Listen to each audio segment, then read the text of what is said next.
हा YouTube family बघू शकतात काय काय सामान घेतले. मी कुंडुळे बनविणार आहे आज खायला. मिरची, लसूण, कोथिंबीर, जिरे, हळद मिक्सरमधून काढलं. आता नंतर गव्हाचं पीठ घेतलं, ज्वारीचं पीठ घेतलं. सामान मिक्सरमधून काढून सगळं त्यात टाकलं. आता मी तिमणार पीठ. नंतर मीठ टाकलं. मिठाशिवाय काही चव लागत नाही कशालाच. बघू शकतात आता गोल गोट्या केल्या, लाटल्या छोटे छोटे. आता कढई मांडली, तेल तापलं की आता त्यात सोडणार. बघू शकता आता तेल तापलंय. आता मी तळून दाखवते तुम्हाला कशी टम फुगत आहेत बघ. आता तुम्ही पण असे हिवाळ्याच्या दिवसात ना कुंडुळे बनवा, खा. तुमच्या मुलाला पण चारा, कारण की खूप छान लागते हिवाळ्याच्या दिवसात असे कुंडुळे बनविलेले आणि खाल्लेले. कारण की ना मी का बनविलेत, आम्हाला जायते शेतात हुरडा खाण्यासाठी गव्हाचा. त्याच्यामुळं मी कुंडुळे बनविलेत शेतात खायला. खूप भारी मजा येते खाण्यासाठी. त्याच्यामुळं आता मी बघा आता किती बनविले आहेत. टोपलोभर बनविलेत एक. कारण की ना आता दही आणि ती आता मी घरी पण दाखवते तुम्हाला बनवून. बघू शकतात तुम्ही. दही घेतलंय आणि कुंडुळे घेतलेत. परत वरण पण घेतलंय. थोडं दाखवते मी तुम्हाला टेस्ट करून.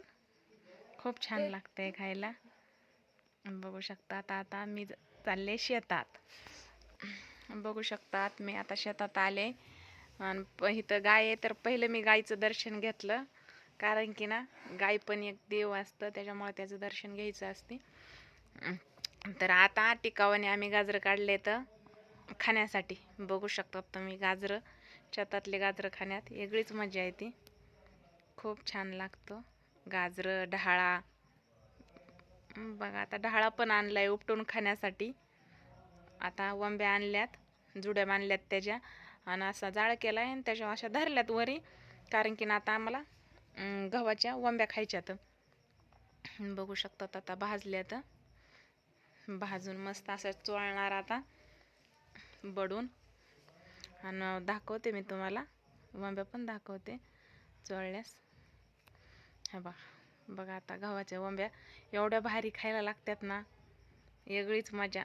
बघू शकतात आता शेतात आम्ही काय काय खायला आणलंय. शेंगदाण्याची चटणी, गुळाची चटणी, कुंडुळे, बटाट्याची भाजी, कढी, दही, शेंगा, कांदा.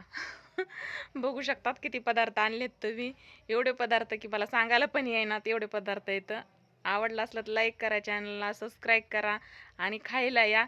आणि आता ज्वारीचा पण हुरडा केल्यास मी तुम्हाला व्हिडिओ करून टाकीन नक्की.